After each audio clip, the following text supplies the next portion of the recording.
It's a rainy day. It's a gross. Get some color outside. Check that out. It is a gross, rainy, overcast day. Today, more than ever, it's so important to know where your food comes from. And what better gin to use for a cocktail than something that actually features hand-forged botanicals? That does not happen. Like, I know that everyone and their mother is making a gin right now. With Caorunn Gin, we're actually talking about the master distiller himself spending every week picking out botanicals within a 10-mile radius of the distillery in his native Speyside. A region known, obviously, for their delicious single malt scotches, but the reason why the Scots make such great whiskey is because they have such a great water source, because they've been doing it for such a long time. And that water source is equally important in the making of a great gin. And I know juniper, of course, right in the nose immediately is what you get. But I actually also get the apple, the cold blush apple, which is one of the main local botanicals that comes through here. And it's something that I kind of want to focus on. Of course, this is like any other gin you have at home, really great for making a martini, but we want to focus again on ingredients that you most commonly will find in your pantry. So, assuming you have not already picked dry the corpse of your most local Whole Foods, there's going to be some fruit left, and I know that I have enough mac and cheese at home to survive the heat death of the universe, but the produce is what we're going to start missing, and I have some sort of sad-looking blueberries that I got here a couple days ago, and I want to preserve these blueberries. I'm going to do so using a cocktail method called shrubbery. I'll make a shrub. A shrub is actually it's been around for hundreds of years. It has roots back in colonial times when they just used it as a method of preservation. I can take these blueberries that would otherwise go bad in a couple of days and make them last for months or even years. I actually have a shrub in my fridge right now, a peach shrub, that I made 2.5 years ago, and it's still going strong. And very much like a wine in a bottle can sort of peak and fall, the same can happen with a shrub. It's something that you hang on to and it lasts forever, and it's delicious to watch how it grows over time. So how do you make a shrub? A shrub, roughly, just the ratio I would go with is 2 parts fruit to 1 part sugar to 1 part vinegar. The fruit I'm using, like I said, is are going to be blueberries. If you don't have fresh blueberries, you can very easily use frozen blueberries. That's totally fine. I will not get you in trouble. I won't tell anybody. I'm also going to imbue it with some ginger. Like, everyone has ginger at like the bottom of their crisper drawer that they forgot about. It's a little soft, but it's gonna be fine, guys. You know, we're gonna be okay. We're gonna just cut up this ginger a little bit, and I'm not gonna spend time taking off all the skin, because, you know, yeah, we got time, but we don't have that much time. That's ridiculous. Blueberry and ginger work so well together, and I'm doing this because I happen to have them in my fridge.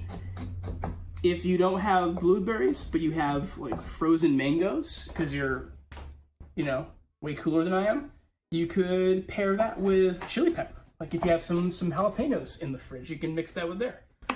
Or if you have peaches, if you have some fresh peaches laying around, or some canned peaches you bought that are in your pantry, you can mix those with fresh basil. You know, like, just pick a cool herb or spice and mix it with your favorite fruit of choice.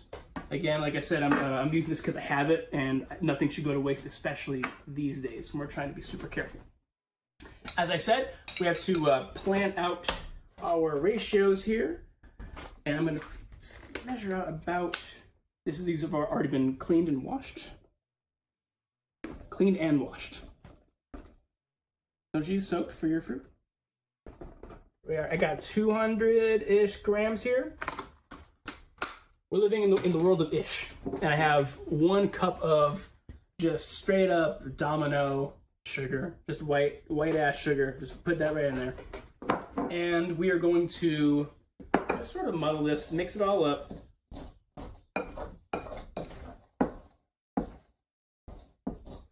For the geeks out there that make punches at home, because again, you have so much time, too much time on your hands.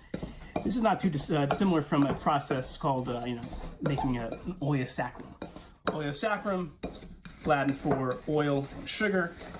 As you can see, I have not added any liquid in here, but the more that the sugar reacts with the juices from the blueberries, it's going to slowly make this really nice slurry, to which I'm also going to add our fresh chopped ginger.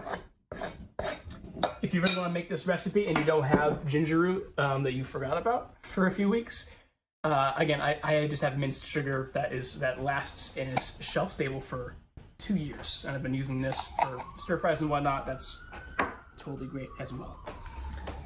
So you're going to just mix this bad boy up, muddle it up, and you're going to put this in your fridge. You're going to cover it with saran wrap, and you're going to let this sit for 2 days.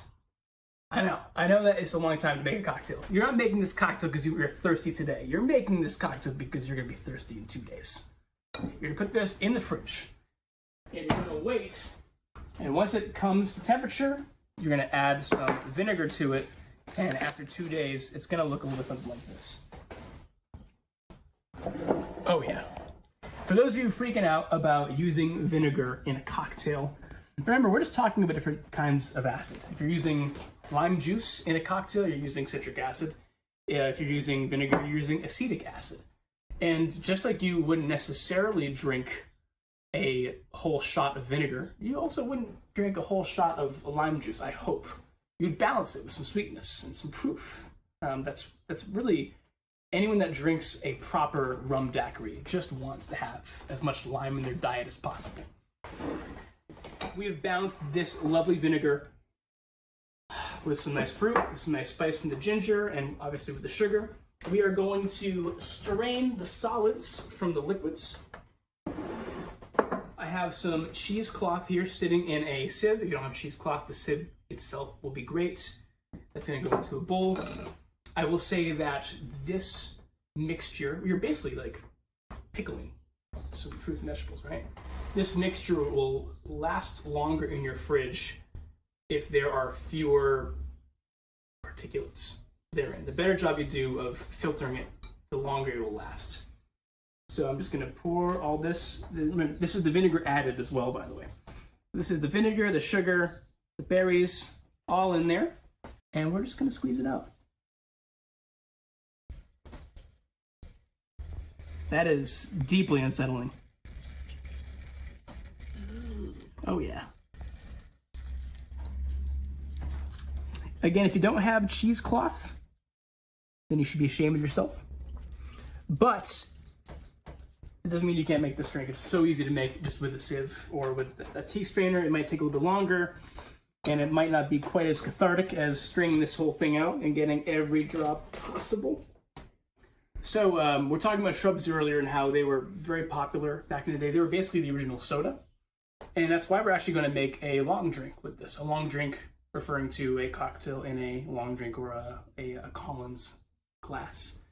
And we're going to mix it with some soda. I've got a glass here in front of me that has already been chilled, filled with ice, that has all been rinsed. We're good to go here. I'm going to measure out 2 ounces of my Caorunn Gin. I'm going to pour that into the glass here. And when I am pouring spirit into a glass, I want to make sure that I'm giving it a quick stir so that I can dilute it a bit and chill it a bit.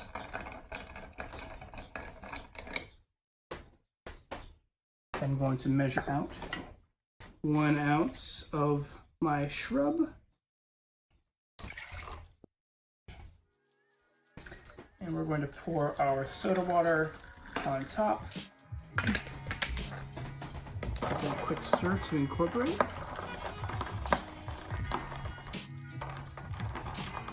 If you are one of the precious few to have found a lemon in Brooklyn, such as I, feel free to, cut a whole swath of lemon peel, take the yellow side out, and express the oils over top.